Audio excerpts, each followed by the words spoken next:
For a period in the 1490s, Marco da Giorno lived in Milan in the same house as Leonardo da Vinci.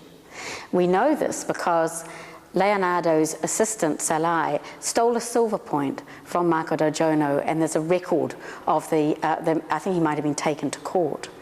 Now, Marco da Giorno was very influenced by the compositions of Leonardo and did a lot of copies of his work, and also did studies of particular poses.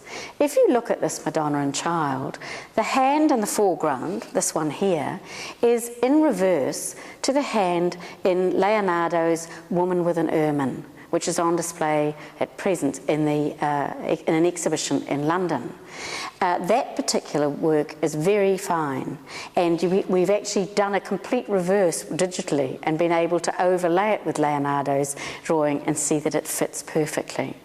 The pose of the baby too, that sort of twisted pose, also can be seen in Leonardo's Madonna of the Yarn Winder. So there are a number of links to Leonardo in this work.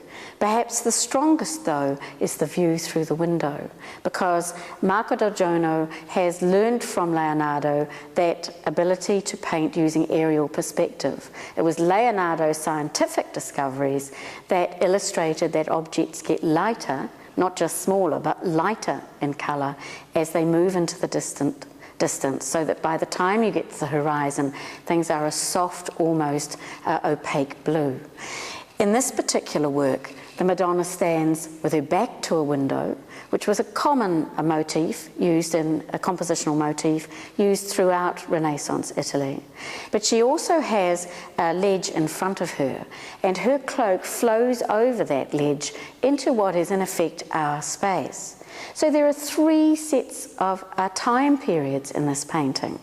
If we look through the window, we're in the period of 15th century Italy.